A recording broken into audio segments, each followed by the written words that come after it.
Welcome to today's episode of the Psychedelic Mom podcast.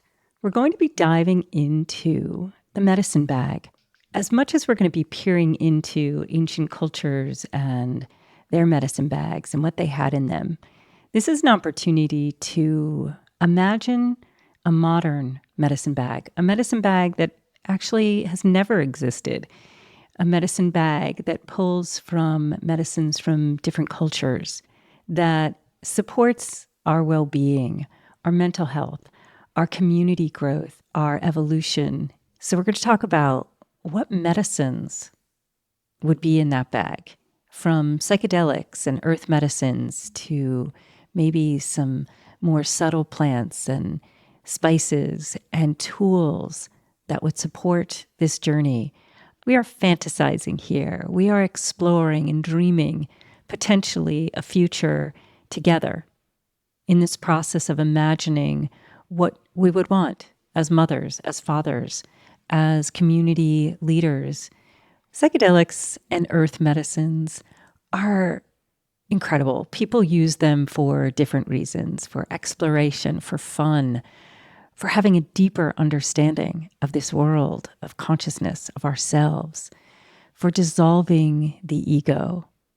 And we'll get into that even more, why these are part of the medicine bag. I am recording this the very week that the FDA chose to reject MDMA for the use for PTSD. MAPS has been working hard to push this through, and for whatever reason, the FDA has rejected these particular clinical trials and this medicine to be used in this way. So I'm looking at this as an opportunity to maybe reimagine. Before we dive into the modern medicine bag, let's peek back into ancient traditions. These medicine bags carried symbols, natural elements, to connect them to the spiritual world, to nature, and to their community. Each item in the bag held significance, representing not only physical healing, but also spiritual protection and guidance and wisdom. I bet that your ancestors had a medicine bag, that maybe your great-great-grandmother or great-great-great-great-grandfather had a medicine bag. I come from a long line of medicine men and women. My grandfather had 2 pharmacies, and he compounded medicine and made salves. It's different than Walgreens and CVS today, where they just dispense pills. My great-grandmother, who was a single woman, had 2 pharmacies, and my grandmother also was the woman in the community that would go out and give people their medicines, help them with wound care. And my great-great-great-great-grandmother was also the same. My lineage is the Druids, and they called their medicine bag a crane bag. It was used by the Celtic priests and priestesses, and it held mistletoe for protection and certain fungi for visionary experiences, for initiations. These items were used for ritual, to connect to the natural world and have a deep understanding of spirituality, to help them connect to themselves and to a deeper level of consciousness. They were deeply connected to the cycles of life. Other cultures, like the Lakota Suez, they carried a sacred pipe. This pipe, along with other items like peyote, were used for going into visionary realms. They carried sage for purification. And all of this, similar to the Druids, was a desire to connect with oneness, love, great spirit. The Navajo had a medicine bag that they called jish. It was a bundle that contained tobacco for communicating with the spirits, corn pollen for blessings, and sacramental herbs. These different cultures used their medicines for the same purpose, for spiritual protection and guidance and wisdom, to transcend their egos. The Aztecs and Mayans called their medicine bag a sacred bundle, and it included psilocybin mushrooms and cacao for rituals. So a lot of these cultures were looking for enlightenment, deep connection. The Bwiti in Gabon called their medicine bag Ngunda, or medicine bundle, and in that would have been Iboga root, their sacramental medicine. So all these cultures had sacramental medicines, in particular tools that they believed connected them to spiritual insights. And they really believed in ritual and ceremony and the importance of that in culture, in family, and to tie communities together. The Tibetan monks carried what was called the kusha, a sacred bundle containing mantras and herbs and plants. Some believe that in the kusha was 5-MeO-DMT, but they didn't smoke it in the way that we do today. They used it as a incense and breathed it in. Potentially, this is what originally taught them about non-duality and oneness. But all these medicines date back to the earliest religions. Some believe that the gods in the Bhagavad Gita that are blue are really referencing psilocybin mushrooms that turn blue. Many ancient caves carry drawings from Egypt to the Aztecs of beings that looked like mushrooms. It was at a time when just getting food and creating shelter was really hard, but they stopped to create these images in caves, and many cultures have done the same, as if they're reaching from the past to tell us something about the time of today. Many believe that the history that we are told isn't quite right, that this war on consciousness is also a war on our real history, that maybe the ancient cultures before us had even surpassed us in many ways when it came to what they could do, the understandings that they had about energy, frequency, communication. Psychedelics have been such a powerful tool. Why? Why do people keep returning to these ancient tools? When you take a psychedelic like 5-MeO-DMT or psilocybin mushrooms, for a brief moment, our perceptual filter changes. Earth medicines and psychedelics and entheogens have the capacity to dissolve our ego, even just for a brief moment, to peer into reality outside of the construct of our current meat suit, our current conditioning, ideologies, beliefs, to just be without thought for a moment. And when we sit in that gap between thoughts is a place that is unconditioned, is pure love, some would call it. So what would be in my medicine bag? I've been thinking about that a lot lately. What medicines would I wished that I had had as a young mother, maybe even as a teenager. So in thinking about my sacred bundle, I think I would call it the modern and ancient medicine bag. And I would want to include the wisdom of elders, the elders from my lineage of the Druids, but the elders who have been really holding these medicines for a long time. And I think before we even dive into the medicine bag and what we would have in it, we would need to talk about how we would want to hold space for the medicines in that bag. We would want to really know ritual and the importance of it.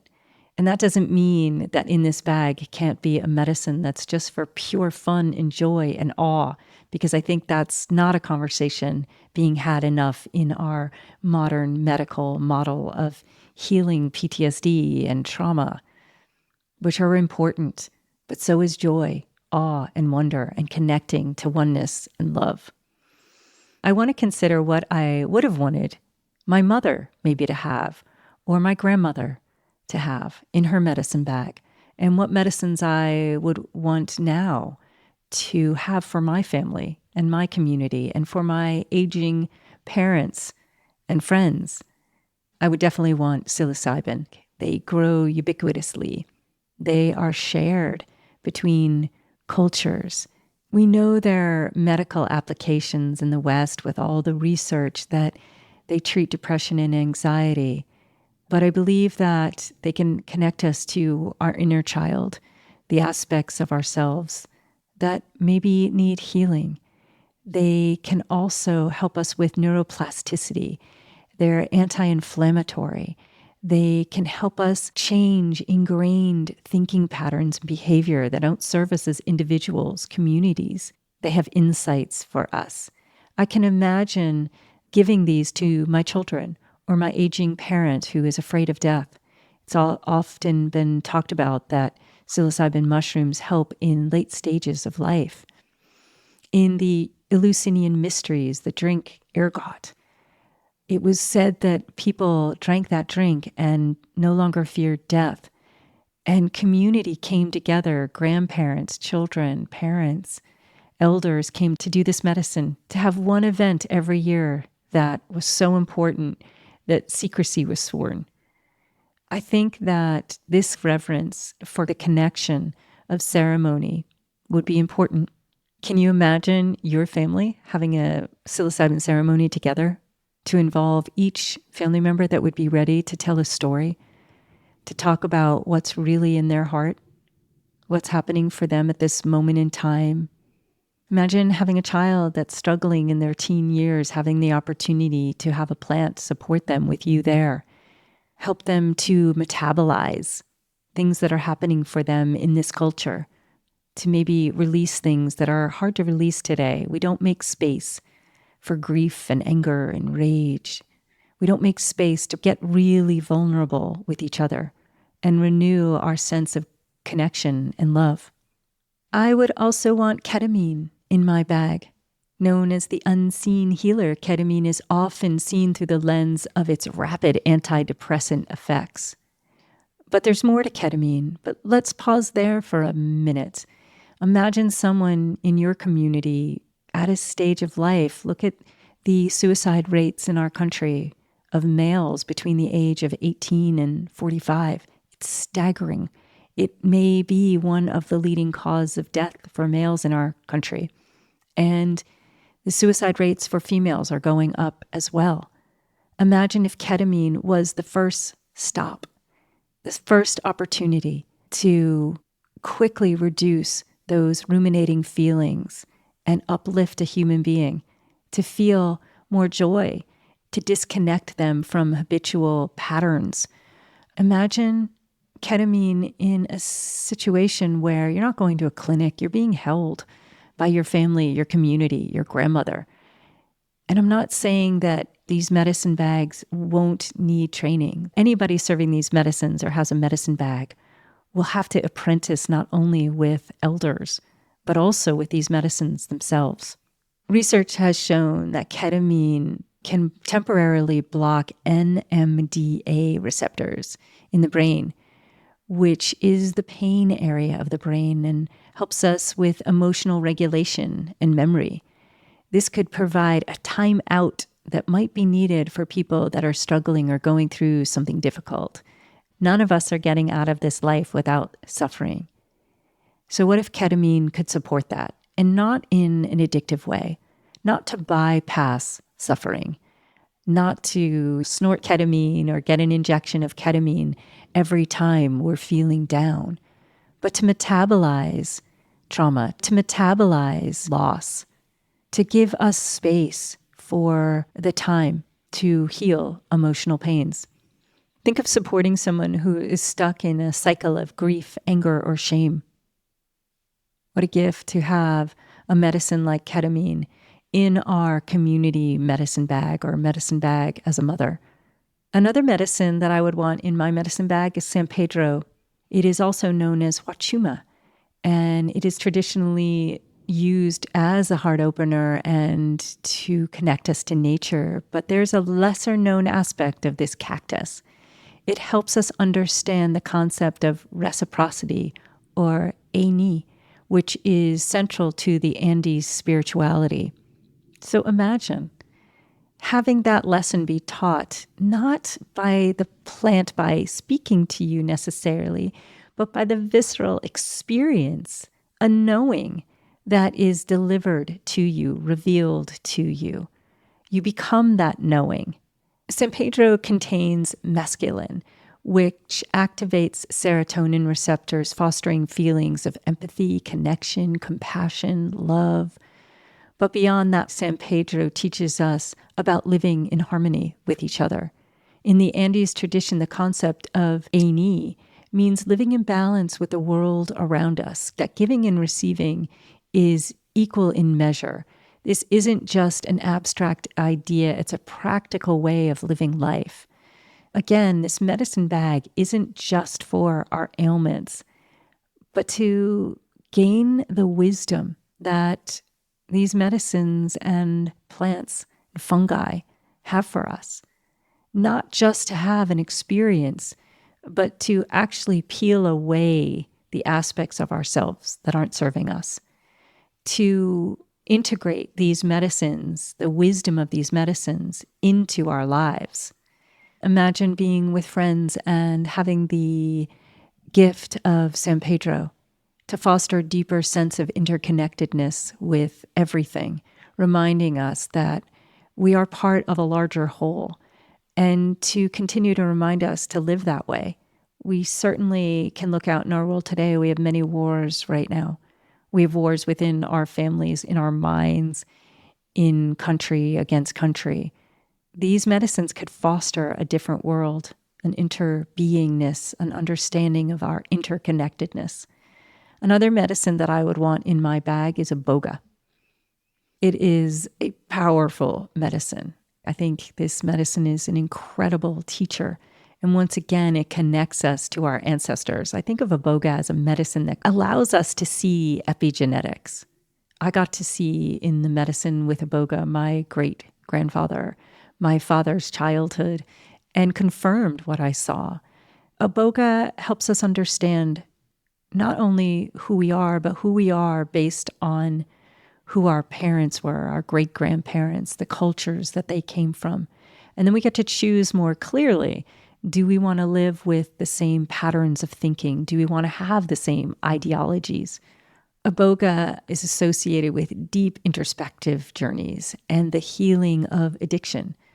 The Bwiti hold these amazing all-night, maybe days-long ceremonies that include dancing and their traditional music and movement. And they take such care in hosting these ceremonies and rites of passage and initiations.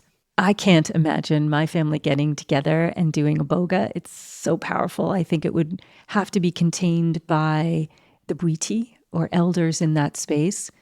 But I can see having Iboga in the medicine bag, but in that bag, a call away would be an elder to hold the space for family and community to go into a deeper understanding of cosmology and cosmocracy and ourselves. Iboga has an alkaloid called Ibogaine, which interacts with the dopamine system in the brain, but it also works on a spiritual level. Iboga is known as a truth teller. And I can tell you from my own experience, Iboga was a truth teller. I guess if there was an elder, I would be brave enough to do Iboga with my siblings, with my children, with anybody who would be willing to come and experience such a strong medicine. And I can imagine that it would have generational power to do that medicine together and really create a deeper understanding of each other. And if we're going to have an incredible medicine like Iboga in my bag, I also would really want 5-MeO-DMT in my bag. All the medicines that I'm mentioning have meant a lot in my journey of evolving, of becoming, of unbecoming. And 5-MeO-DMT is definitely a medicine that has had a major impact on my life. There's something about 5-MeO-DMT for me, or maybe my first few experiences, that radically changed the chemistry of my brain, of my heart. 5-MeO-DMT is often described as one of the most powerful entheogens known, capable of inducing direct experience of the divine. And that was my experience, an immediate dissolving into oneness. And as much as each of those medicines that I mentioned before also connected me to the oneness, 5-MeO-DMT did it in a way that's ineffable. But how can such an intense experience be integrated into a family and community? All these medicines need preparation, integration, people that have the medicine in their bags, that know how to serve it, have served many people, have seen many things, have done deep healing, and are deeply connected to their truth and true nature. 5-MeO-DMT floods the brain with serotonins, leading to a state of unity. 5-MeO-DMT, as you know from some of my other interviews, there's such a wide range of experiences, just like all these medicines. So I don't know if it's a medicine that we would serve in the community to youth. I'm not sure. It's a medicine for younger ages. I'm not sure. I couldn't make that determination. And everything that I say here is subject to changing tomorrow. These are my beliefs that I hold today. And as I'm constantly evolving and changing and returning to what has never left me, my true nature, as I deepen into that, I don't know if my perceptions on psychedelics and earth medicines will change. I think in its community context, it's amazing to do this sacred medicine. Another thing that I would like to add to my medicine bag is MDMA. MDMA as an empathogen, which is a medicine that opens up our hearts, helps us feel deeply connected to compassion, is an important medicine to have in our medicine bag as families and community. Conflict is always going to happen. It is not about not having conflict. It's about having the tools in our medicine bag, tools of communication, tools within our community to support that conflict so that we can create a world that doesn't go to war and families that can really support each other and support everybody in the family as individuals and as part of the collective. In my medicine bag, I would also want saffron and other more subtle medicines like blue lotus or rose. Saffron is a powerful medicine that is a mood lifter and has neuroprotective properties. So I'm not just thinking about these medicines connecting us to our spirituality, but what's happening in the body. All of the medicines that I just mentioned have anti-inflammatory qualities, have this way of connecting the neurons in our brains. I just interviewed someone who is known as the psychedelic scientist who is looking at the brain on psychedelics. And what we see is these tree-like structures at the ends of the neurons expanding out.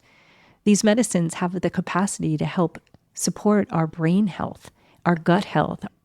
I interviewed Norman Ohler, who spoke about LSD for his mother and how it was helping her with Alzheimer's and dementia, what it was doing in her brain, how it made her come alive.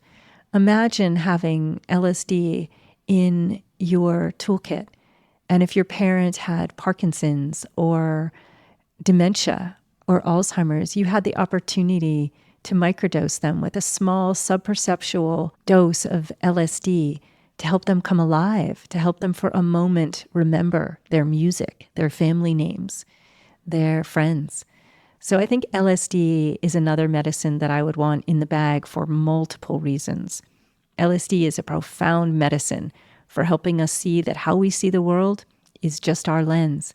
But if we change that lens, the world looks very different. Colors look different, faces look different. We get to see something else that's here, fully alive, that we are. It is us, this one field. And LSD has this ability also to unlock these aspects of our brain that are problem solving, creativity enhancing. I would also want a medicine called Kambo in my bag, which is a traditional Amazonian medicine. It's used for cleansing the body and spirit, preparing the individual for deeper spiritual work. But it isn't just about the physical detoxification. Kambo has the potential to release emotional and energetic blockages, making it an incredibly valuable tool for families and communities As I said, we all get stuck. Conflict is inevitable. How do we move through these blockages, these ways of seeing each other in the world or ourselves? So combo is a medicine that contains also peptides that interact with the body's opioid receptors, providing pain relief and boosting our immune system. All these medicines, it's important to think about reciprocity, how often we're doing them, supporting the peoples that live in the regions where these plants, animals, seeds, and toads come from. This is not something that I take lightly. We have to think about reciprocity and the medicines in our bag and how to support the communities that live and take care of these plants. In our modern times, as we build our medicine bag, it's vital to remember the importance of ritual and the guidance from elders to be in right relationship with the land, to be in right relationship with our community, but the community of elders, the rituals that create the container for the profound work of these medicines, and offering space. One of the things I think that's always really important is asking the land that you're on if it is welcoming of having a psychedelic experience on it. These are powerful, energetic tools. How often we do them on the land is important. Giving offerings to the land, inviting all of the elements to be part of the ceremonies, and noticing the subtlety of all creation that is part of these ceremonies. It's not really a person ingesting psilocybin. It's the entire space. It's the entire cosmos having that experience. So besides the earth medicines and psychedelics that I mentioned, I think it's important to have spices like turmeric and cumin in our bag, incredible anti-inflammatory medicines. Things like lemon balm, that's one of my favorites. I love the smell of citrus. It's known to lift spirits. It's also known as an antiviral. I would want in my medicine bag also some stones like obsidian or quartz. I came back from ayahuasca and I was never somebody who used crystals. I thought like crystal people were woo-woo. And so one night I was in bed and I had a sore throat. And a friend had given me a beautiful quartz crystal and it was on my side table. And I was lying there with a sore throat and my intuitive healer grabbed for the crystal and put it on my throat. And the next morning I had no sore throat. I've been doing it recently because my lower back had been bothering me. And that crystal is here. And so I would put it on my lower back whenever it was sore. And honestly, it worked every time.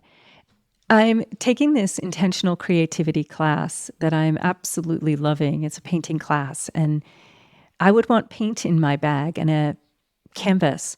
One of the things that I have found so incredible is integrating, using the canvas to go into my deep subconscious and superconscious and integrate what I see in the world and to really explore my creativity. And in this intentional creativity class, we've had these circles that have been called the red thread circle.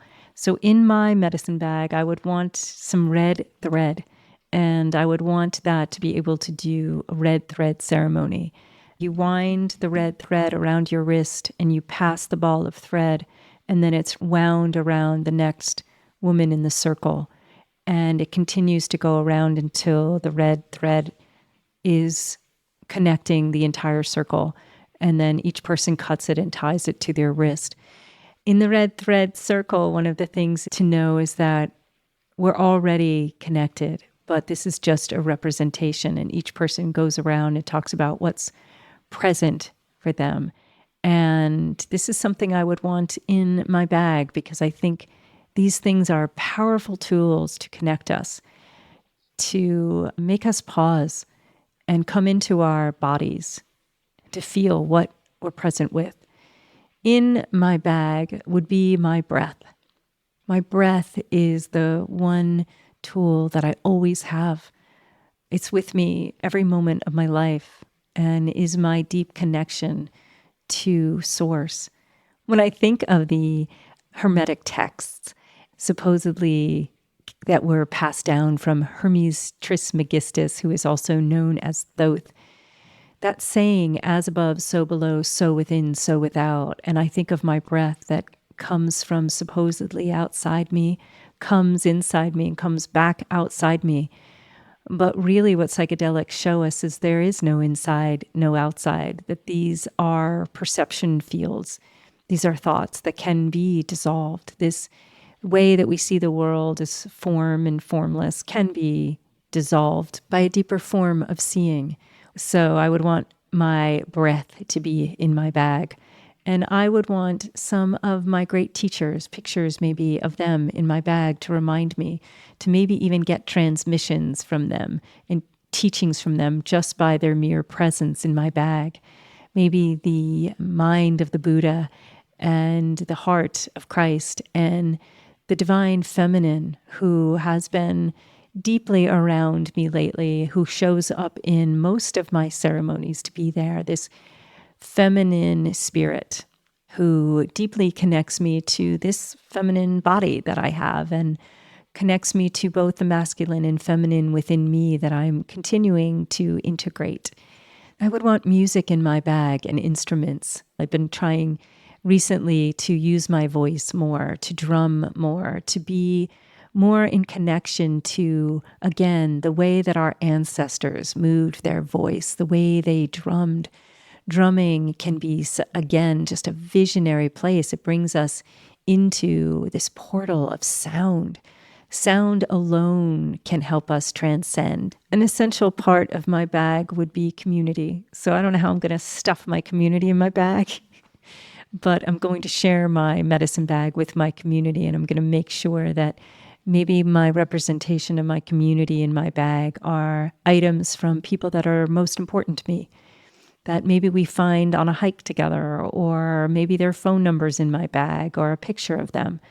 I would definitely have to have some flint or matches in my bag because I want the element of fire to be part of most of my ceremonies.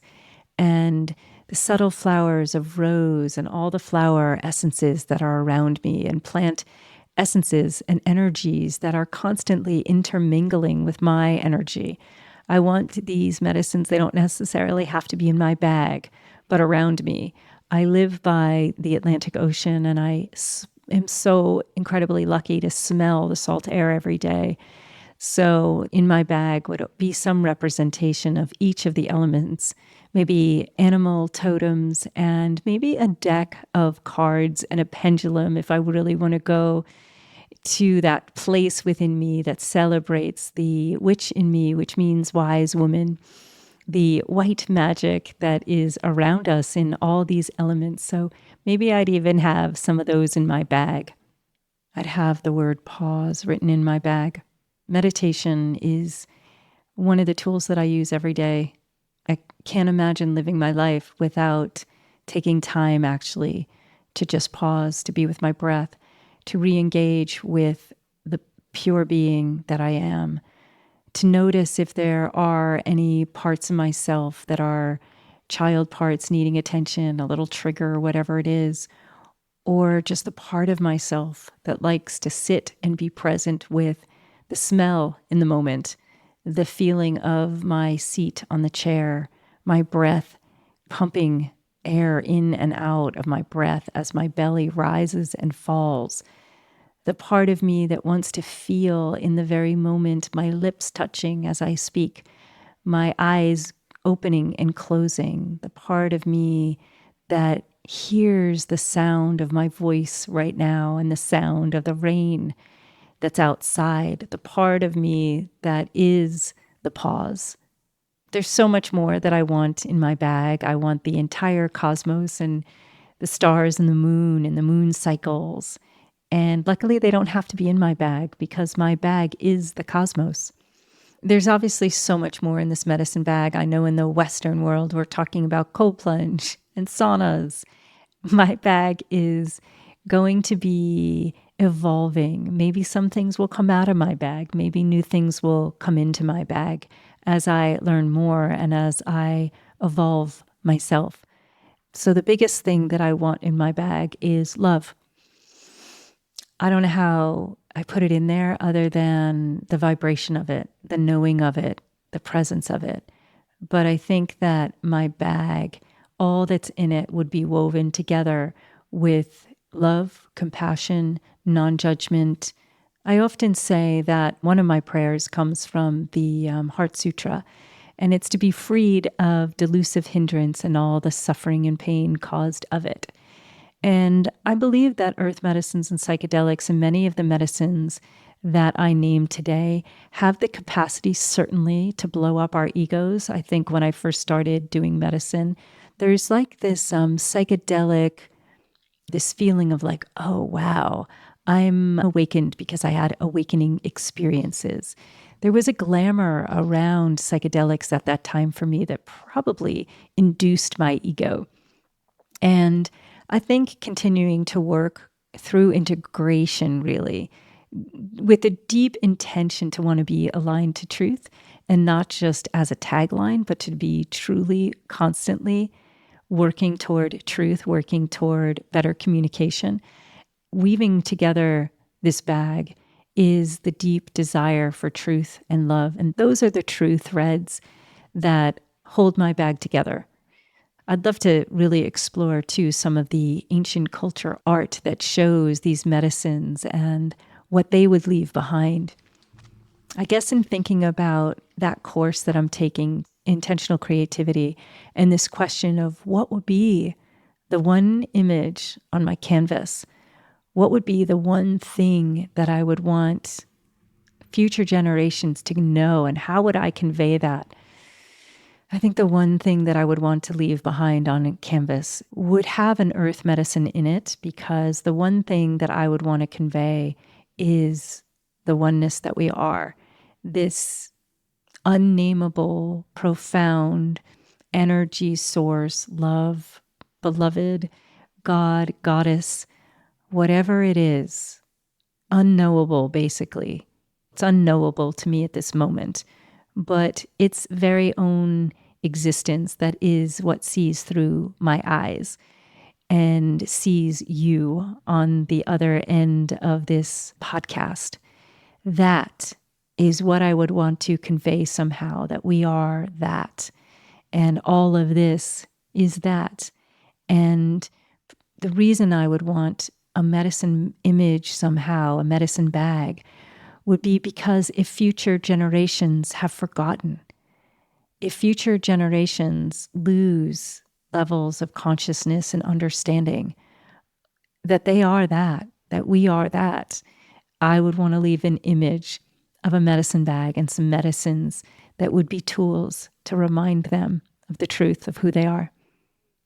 So I hope this day that you have the medicines around you that you want, the smell of an orange, the smell of lemon, the wind on your face, your family around you, deep resonance of compassion within your heart, maybe some paints, some sketches, maybe the grass under your feet, or a swim in the ocean or the pool, or the rain on your face, or the vision of the moon tonight, or the sun that's heating your skin, or the laugh of a child in the space, or your foot on the floor walking, or your head on a pillow, or the drink of water that you were blessed with today, or the laughter that just erupted from hearing a joke.